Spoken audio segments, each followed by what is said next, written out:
Good evening. Good evening. Good evening. You are here with Courtside with Lawman, And Carmen B. and we are here to talk about criminal law and the criminal justice system and the way that it impacts the public. Definitely. And we're here so that we could spread information and educate and enlighten and inspire and do those kinds of things when it comes to the criminal justice system because we know it's very hard sometimes to navigate yourself through that. Yes. And we encourage you to put your questions in the chat, to call in at 916-443-5288. Again, that number 916-443-5288. And you can remind us in the chat to sometimes we forget to repeat it throughout the program. We would note that the program today is just a half an hour. We are changing the format, so we appreciate everyone who was spending that hour with us, but we are going to change the format to a half an hour. So we are starting at 6 and we're going to try and wrap up by 6:30. So if you have questions, make sure that you call in or put them in the chat. I would remind you that the answering of any questions does not form an attorney-client relationship between the caller and myself or the caller and lawman. But we are here to educate and to inform the public. And this is your opportunity to ask two attorneys the burning questions that you have. Those questions may be about a loved one, Right. they may just be general knowledge, Right. something that you've wondered about. Or you experienced yourself and you wonder whether it was something that should have happened that was righteous or not. Yes. How to have a relationship with individuals in the criminal justice system, your lawyer, and, the judge, and things like that. How that all works out. So we have a lot to impart upon in such a short period of time. But tonight, Carm, we selected what was it? What did we select to talk about tonight? Well, there are a variety of things to talk about. We are going to talk generally about the criminal justice system and current cases that are pending um, right now in the news. Yes. And in the news right now, I believe that there are two trials that are hitting hard right now. Before we get to that, you normally ask me if I had anything that happened this week. Oh, let me do that then. Hey, Carm, is anything happening or happened this week that was unique or good or wonderful or Oh, bad? yeah. It What was happened? more of something that was uh, very disheartening to me. Um, Again, you hear people that talk about the criminal justice system and how what we see is two different systems of justice. Mhm. Speaking about the case that is in the news, you have Rittenhouse, who killed. That's not at question. It's not in question as to Right. whether or not he actually killed these individuals. The issue is whether or not it was in self defense. But two people are dead as a result of his gun and him firing and shooting them. A third person is shot. Rittenhouse is out on bail. Right. I had a client that I did a bail motion for with no adult record, was not accused of shooting anyone. No one was shot. How old? 27, and there were some injuries as a result of the incident alleged, but he was placed on no bail, meaning there is not an amount of money that his family can pay to get him out of jail. It wasn't set at 1 million or 2 million, it was set at no bail. And to me, that shows no one in his case was killed. No, there weren't any injuries likely to have caused someone to die.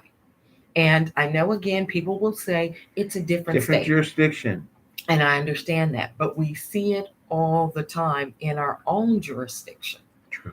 And just really, really bothered me. It was the wrong decision. Well, then maybe because a lot of people maybe confused because we had this whole the bail issue, like getting rid of cash bail. Then this decision Humphreys came down, and now we see people going away from a cash bail or Humphreys. And when it was COVID, there was they had our own COVID bail schedule where for certain crimes that people will get arrested for today, they would have been OR. So it has swung a lot of different ways, and bail is a touchy issue. Um, but the basics, maybe we talk about the basics of bail. What bail is for? Bail is really to guarantee that the individual is going to make their court appearances. Now, when a person hires a lawyer, and in the environment we're in now, where you appear 977, which means you appear for your client, it almost makes the need for bail sort of obsolete because the lawyer surely makes sure that the client either gets there or the lawyer is going to make the appearance. We have to make the appearance. So someone is appearing. Now, I will say this, the lawyer can't make sure, although there have been times when I have actually gone and gotten a client to make sure that they are And that's at what court. I mean. Is that, But we are not required to do that. The client is, we are required to notify them, but usually the court has ordered them to the next court date. So they're aware of the date. Some attorneys' offices try and send out reminders, kind of like your dentist or your doctor's office does, giving you a call or a text message the day before to remind you to make sure that you don't miss the court appearance. But that was the incident that happened that really bothered me. So I will now let you talk about what's going on in the Rittenhouse trial. Okay. Well, what I mean, but back to that bail thing, because people I think get confused. We are now appearing for our clients, and they may be out on bail and they may be OR'd. And so when we do see other cases that people are held for a great period of high period of bail, it just seems unfair. But what's going to happen is it's always a case by case basis. And that's what's always going to be backed up and said, this is why we had to do this in this particular case. So, Rittenhouse trial. All right. Well, that trial is in the news. And what's been happening apparently this week is he has testified. Now, like in any criminal case, he has the right to testify or not testify. If a person is hollering self-defense, defense of others, those are what's called affirmative defenses. So it is the duty of the defense to supply enough facts in the case in order to get the instruction that they acted out of self-defense or defense of others. Now, what was interesting in the trial was the tears and the pleas of Mr. Rittenhouse. Now, I think I would just point out that we've seen a lot of this guy. This guy's been on the news a lot. You know, he's been filmed here, he's been filmed there. And a lot of times, at least most times, he is going someplace, being someplace, doing something because he's out on bail. And we don't see any sullen moments. We don't see any times when, he's expressing remorse or anything about what happened. And I don't live with the guy, but he's been out there. People have been trying this case in the public since it started.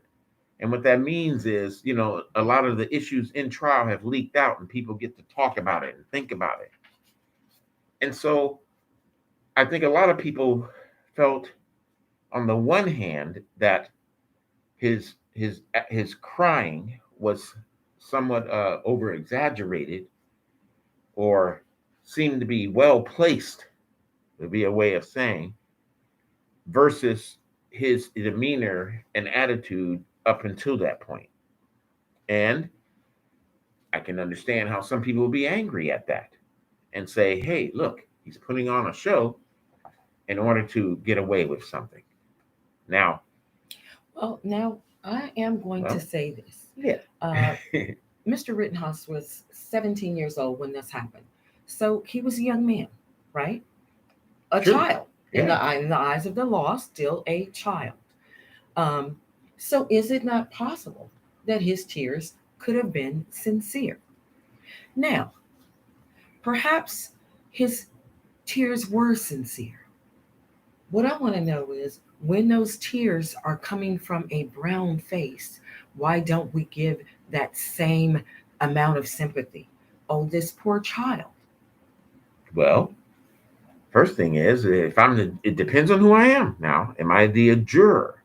Okay. And am I assessing Well, it from a juror's standpoint? well, Because jurors are not supposed to consider sympathy. sympathy. So Exactly. now I'm talking about, in general, The the public. public view. Exactly. And then the public will give it what they want. Now, here's what I mean by a show. Here's what I mean.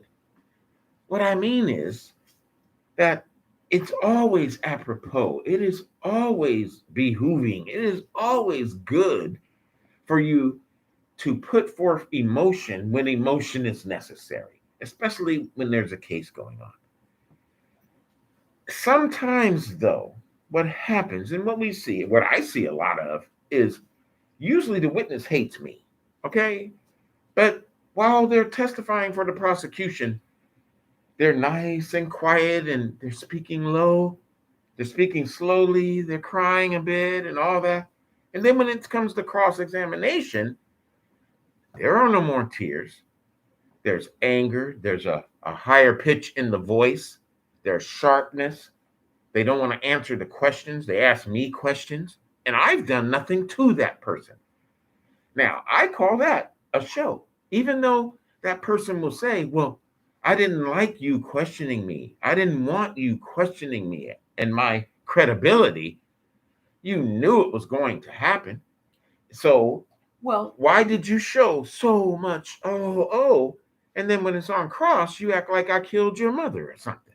Well, now I'm going to disagree with you there, lawman. Okay. And this is because, from the perspective, not of an attorney, but from the perspective of just a citizen who had a sibling who was injured by someone who was then put on trial. And I had to sit there and watch that. Yeah. And I had to watch the defense attorney.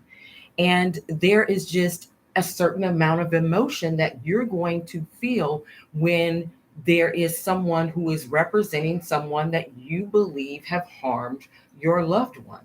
So I don't know that I would necessarily say, because the attorney was actually an attorney that I knew and practiced in the same community with. So I wouldn't say that I harbored any amount of ill will towards that attorney, but just emotionally as a human being, if you believe that this is the person who harmed your loved one, whether you are right or whether you are wrong, if that is your belief, you are going to have probably a little bit of animosity towards the person that is representing them.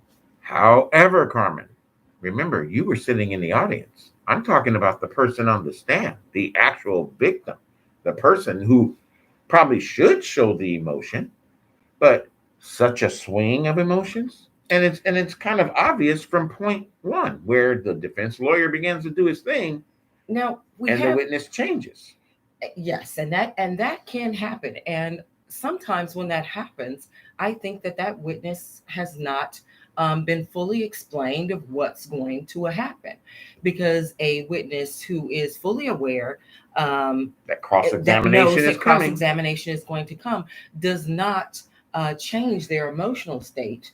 Because you are the person that is now, because the defense is questioning them. Now, Uh, we do have a comment in the chat that is saying there is zero evidence that Rittenhouse is a racist. I don't believe either lawman nor myself have called this young man a racist. So, not quite sure what that viewer is referencing.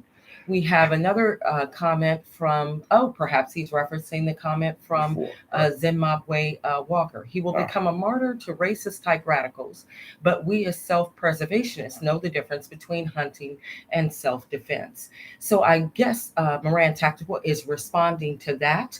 And I would say in relation to that, that the Zimbabwe is not calling Mr. Rittenhouse a racist. Yeah. What he is saying is that he is a martyr to others who are racist, and we have seen Him those hanging types around. of people.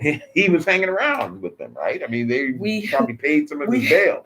We have a comment from Sheepdog Protector. This white on white violence has to stop.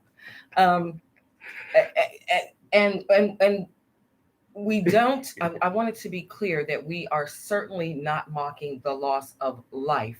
But that Right. is referencing the fact that when incidents occur, we are, African Americans are talked about as this black on black crime, but you never hear other races discussed in that same way. True.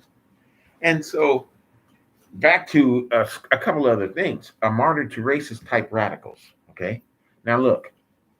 First of all, if you were born in the United States, if you're exposed a lot of your life in the United States, I truly believe you're naturally born racist. And here's why. Because that is how we see things. You may not want to believe that's how you see them because you're mature now and you feel you can separate them. But that's how we see things because that's how things were. The history runs deep. Not that people are even exercising today, maybe all of the racist policies and things that they may want to. But you got to understand that when our ground, our dirt that we all grew from, came from racist policies and things like that, then obviously the trees that grow us will come from racist policies and things, good or bad. So when we say, and we're able to say, okay, well, if that's the groundwork, then now we can be judged on our acts as we move further through our lives as to whether or not we are following what's in the groundwork or are we exercising new principles as we grow. So I think we all start here as racist because that's how we see each other as a different race. We've been told and taught to separate because of Well, race. I'm going to disagree with that definition of a racist. I'm not defining it We're though. not talking about prejudice. That is different than being a racist. Prejudge. A racist has power over other people and uses that power Yes. based on their Race. race. And that's what I say the ground is made of. That's exactly what I'm talking about. Is that is the racist philosophy. See, the prejudgment, prejudice, I understand that too. And I think it's in two levels.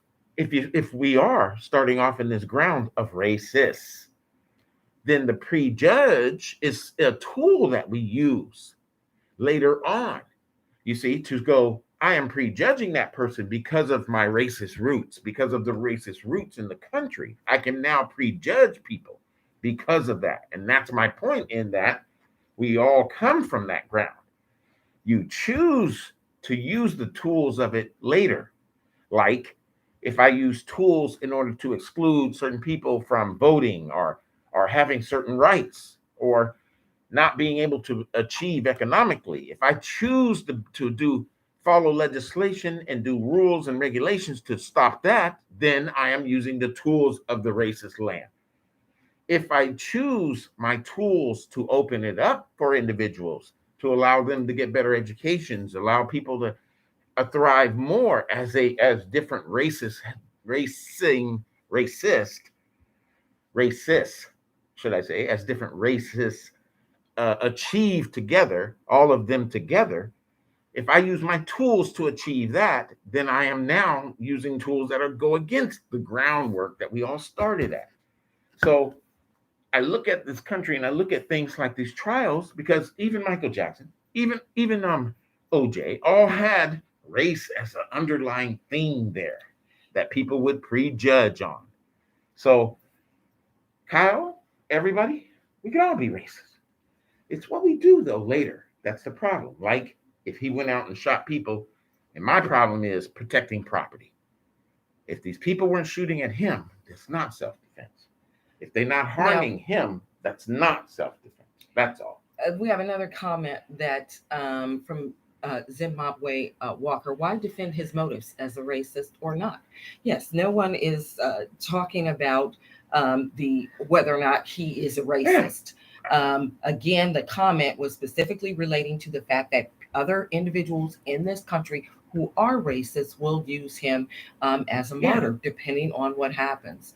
Moran Tactical says, objection law, man. I think it depends where you grew up in the USA. I grew up on the West Coast, where communities have been pretty much fully integrated for 50 plus years. I don't believe that to be true, because it depends Sacramento. on what integration is. And for Moran Tactical, if he grew up in Southern California, Orange County, Arcadia, perhaps, I don't believe it was very integrated. I believe all of the neighbors around him were likely people who were very similar to him. But we digress. Sheepdog Protector commented, in California, how many years would you get for a straw man purchase like Rittenhouse? The guy who purchased the gun for him. How many years for shooting 3 people in a different state with that illegal gun? Now, okay. Well, not just shooting. There are 2 people who are dead. And we know that there are people who are serving the rest of their natural life in prison for having just killed 1 person. So suffice it to you want a say, quick answer that though? Suffice it to say, it could be what we refer to as LWOP, life without the possibility of parole. Right. But wait, answer that one about the straw man purchase. Like somebody buying a gun for someone, you know? I mean, look, if you do that, I illegally buy a gun and I provide it to a person and then they go shoot somebody, I probably would get 3-4 years, somewhere around in there, probably 3 years or so. They also could get probation. It depends on what it depends on the specific of what they go and do with it. Right. Well, and what they, not just what they do with it, but what the person expected them to go and do with it. So if they didn't tell them, they were like, oh, I'm just going to use the gun for hunting or for target practice in my backyard. Yeah, where people are crossing the street. All right, but check it out. Let's go. Let's see. After let's see. Just give me things. Integration doesn't exist. Yeah, and back to the integration. All I will say on that is, when I came up here and went to law school, I experienced the neighborhoods. All right, I had to drive around the neighborhoods, and I noticed right away which neighborhoods were what. And I looked at it and I said, "Oh my goodness, okay, they still have pockets of primarily one race living here, here, and here." And that's not by chance. And we don't have a lot of time, so I don't want to spend too much more time on this. But Moran Tactical's last question. The real question is, does self-defense exist as a matter of law in the U.S.? Of course, self-defense does, but you don't get to create the circumstances that result in you having to use self-defense. So, for example, if I taunted Mr. Staten and told Mr. Staten that I was going to do something to him, and creating now Mr. Staten to try and say, well, oh my goodness, Carmen has this gun. I think she's going to do something to me. I'm going to try and take it from her. I now created that situation. When Mr. Staten then tries to take the gun so I don't do something to him, I don't get to shoot him and then say, oh, but it was self-defense. Right. Exactly. So, and you can't be the first aggressor either. Yes. And that is the point of that. I would be the first aggressor if I'm coming to Mr. Staten and making threats to him. Right, exactly. And you can threaten without words, right? If I point a gun at Mr. Staten, that is a threatening act. True. All right, let's move on. And you say nothing, right? Our next topic. What's our next topic? What is it?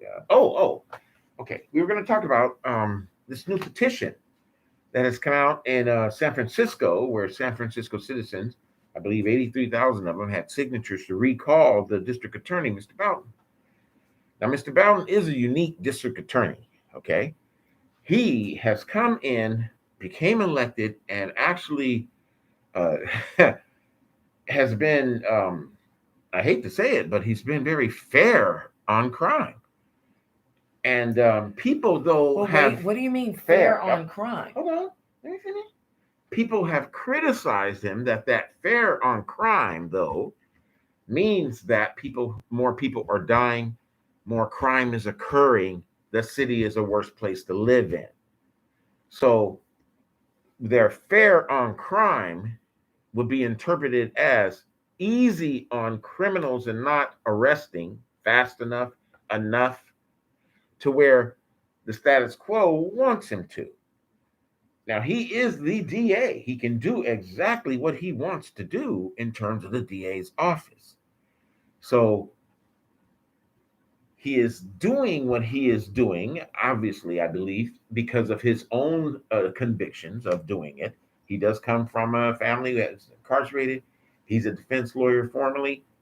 So he may have those feelings that, look, just continually throwing people in jail is not the way. Maybe we need more programs. Maybe we need more leniency somehow.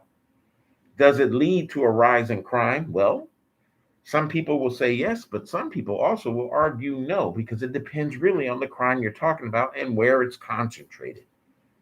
So you just can't, I mean, and then is that so bad compared to everywhere else? So if the city's increase in crime is a certain percentage and increase overall in the United States is a hard or larger increase, does it mean that he is actually putting more people into jeopardy? No, it doesn't. The sad part is that we've been using recalls now to pull back politicians for quite a time now, the Arnold and Gray Davis thing.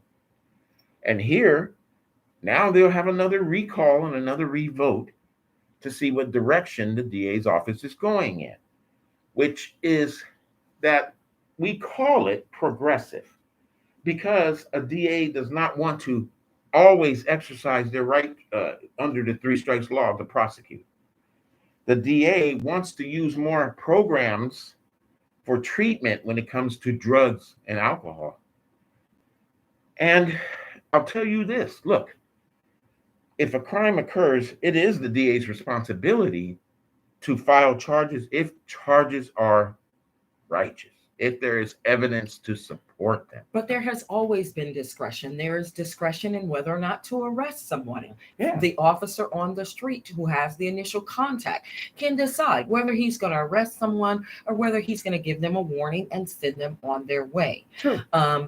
More serious crimes, the discretion is less. But then the more serious crime, the officer may arrest, but there's still discretion with the district attorney's office as to what charges to file. Yeah. Let's say there's a shooting. Do you charge it as assault with a deadly weapon, a firearm, versus an attempted murder? So there is always discretion being used in the criminal justice system. And a lot of it stems because there has been a period of incarceration that has been filling up the jails. And although it may be economically viable for some people that occur, it's not moving society forward. And we are moving forward with this feeling that incarceration is a business now. Morally, that should be wrong. It doesn't matter, and anybody can sit here and say, well, what about that crime? What about grandma who got killed? What about this? What about that? Well, you can point to the number of people also who probably were innocently convicted of things too. Those same times, okay? Nobody runs around going, look at all the 50 murders that people got away with. No, they'll holler about that one. Saying that, the people who were convicted of murders or crimes, rapes that they did not do, and the years of their life that was taken from them. It sort of balances out, but it balances out for me to where we are more innocent individuals than we think. So, and of course, you may say, if you're someone like Moran Tactical, well, that doesn't impact me. No one think it impacts them until it's their loved one, until it's their son, their daughter, their brother. Yeah, or someone close but as to you. Citizens, we as civilized citizens, we should care about the fact that there are innocent people who have been convicted, and we should do everything within our power to prevent that from occurring. I believe in law school, didn't we learn that Justice Brandeis, which is I believe this was like the early 1900s, penned the phrase that it's better to let go 50 guilty men than to convict one innocent man. And I'm not sure if he's the one who coined that phrase, because I actually thought it was anonymous, and I thought it was better that 100 guilty men go free than an innocent person suffer in prison. Well, let me just add to that and say that I think Justice Keith Staten says it might be better that 150 go free than to do one innocent. One person who is innocent suffer in prison. And I'll tell you, that is the cornerstone of the criminal justice system. That is what it was supposed to do, was only work where convictions justified and where there was plenty of evidence to do so, and that there's a level playing field, that nobody is trying to do more than another to do something to any particular body. And we are, as a country, we have not gotten to that level, as you refer to it, playing field. Yeah. The deck is stacked against so many young people who are charged with crimes. Right. They don't necessarily always get the best defense. True. And that can impact, they may not get the best investigation, and that can impact the outcome of the case. You can have a case, and I'm sure you've had numerous cases over the years, as have I, where at first glance at the evidence, it looks like clearly the person did whatever it was that they're accused of. Right. And further investigation shows that that analysis is wrong. That actually should probably be a subject matter, is quality of lawyers, criminal defense. What is the best defense? What are you guaranteed? So, Brand, you say it was Blackstone. All right, it's better at 10. No, I don't know about that one. But well, Blackstone may have said that, but other people 10, have said it as well. Yeah, no, he's saying 10 persons escape and 1 innocent suffer. Yeah. So 10 guilty people go free. You said 50, okay. I said 100. No, I'm talking about the word escape, though. It indicates you escaped. You mean, all right. No, I don't know what his language is. But see, here's the thing. There is one other important issue that I do want to address. There's a couple more. Okay. And we've kind of run out of time, but we're going to go a little bit over yet. We're still adjusting to just doing the half an hour. But this is extremely important when we're talking about innocent people. There is a gentleman who is on death row in Oklahoma. He has been in prison, I believe now for 20 or 21 years for a murder that there is evidence that shows that he did not likely commit this murder. That there was another individual he had been friends with who had been in his home who may actually be the true perpetrator. Well, he is on death row, and I believe he is set to be executed. I believe it's either on the 15th or the 17th. I know it's coming up really quickly. He had a clemency hearing. I believe it was either earlier this week. And the members of that board are urging the governor to grant clemency. That does not mean that he gets to get out of jail. Right. That means that the sentence would be commuted from death to life in prison.